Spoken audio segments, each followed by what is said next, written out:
Hark, it is you, friends on YouTube. Do you come to hear the tale of the iMac Pro struck down by popcorn buttery fingers in the video studio where all tech basks in the orange light of truth?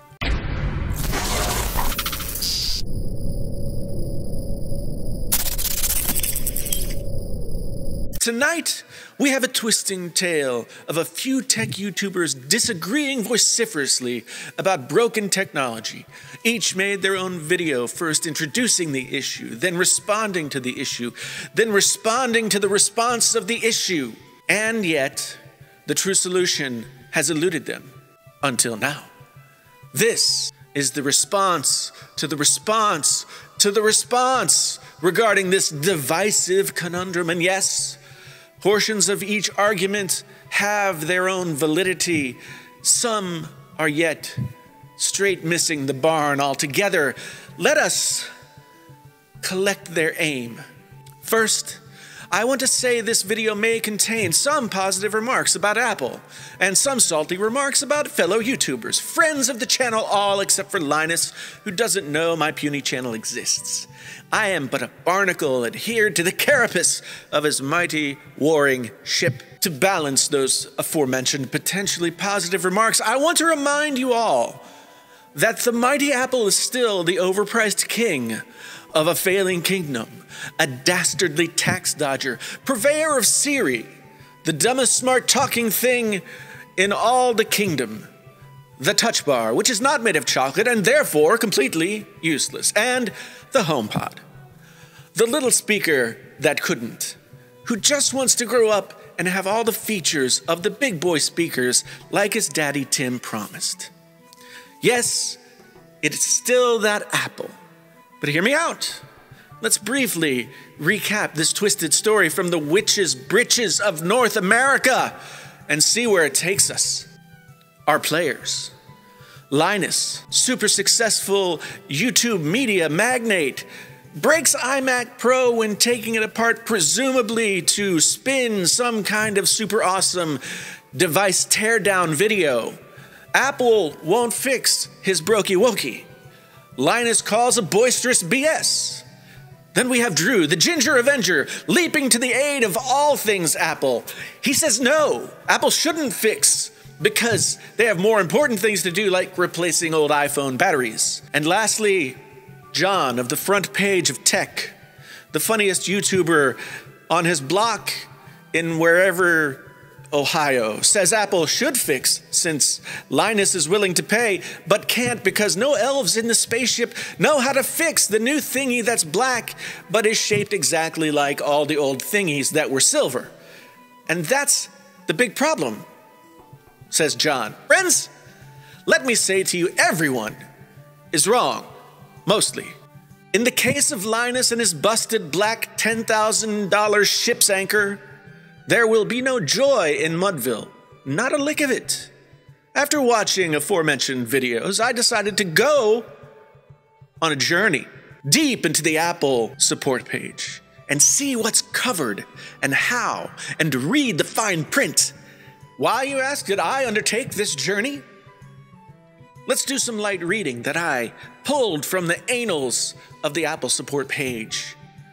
This is the first footnote under the description of the services proffered by Apple. Is available only for Mac and its original included accessories for protection against defects in materials or workmanship, batteries that retain less than 80% of their original capacity, and up to 2 incidents accidental damage from handling your Mac. Each incident being subject to a service fee of $99 for screen damage, external collision damage, or $299 for other damage, plus applicable sales tax. If your Mac has catastrophic damage from an accident or is inoperable after unauthorized modifications, you will need to buy a replacement. If your Mac has catastrophic damage from an accident or is inoperable after unauthorized modifications, you will need to buy a replacement. To mine eyes, Apple states unequivocally that there are no user-serviceable parts inside the bowels of the iMac Pro. So I would guess that the accident/inoperable after unauthorized modification would encompass taking the screen and the rest of the innards from the beast and then dropping. After reading this policy, I can only deduce thusly: if damaged by defects or shipping chicanery, Apple must pay the levy.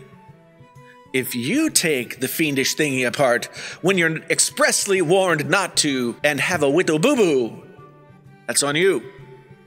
I have learned thus from this tome that this tragedy could have been averted. Always, saith the Lord, read the fine print. These videos did raise some interesting questions. Well, a majority of the videos did. One was kind of all over the place. Should Apple be able to fix the iMac Pro as Linus was originally told? Yes, they should. If they can't, they have a problem for sure, because that would be stupid. But in this case, whether they have this ability or not matters not a whit. The policy is clear. As the Bard says, game over, man. Game over. It's a moot point. Moot. In my interpretation, Apple's within their rights to say no. Why they told Linus differently is a mystery to us all. Not unlike the legendary Wendigo, demon beast who haunts the forest of Linus's native land. Linus runs a pretty orange, by that I mean fruitful, media empire up there in the Great White North. He bought an iMac for his business purposes. His team member broke it while endeavoring to business with it. Linus should perhaps put on his big boy pants and buy another one. And write this one off as a loss, because I'm pretty sure that's how it works. And yeah. Now, Tim Cook's apple doesn't make me feel all that fuzzy in my jeans like the apple of Steve. But yet, I have this iMac Pro over here from 1996. It's just sitting there.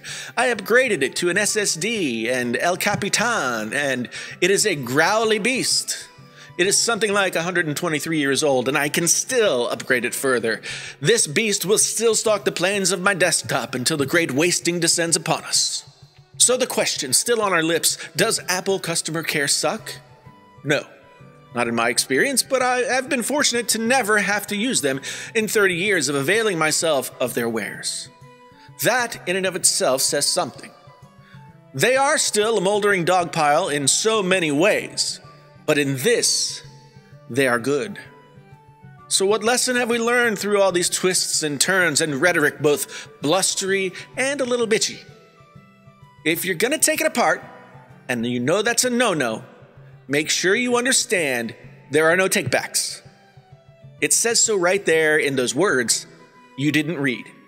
You just have to face the music and get back in that saddle and dance, Scrappy-Doo. Hey, thanks for being here. This was Painfully Honest Tech Theater. My name is Jason, sometimes known as the JTL. Let me know what you all think down in the comments. Painfully Honest Tech. Tech! So honest it hurts! Until the next time, I'm out.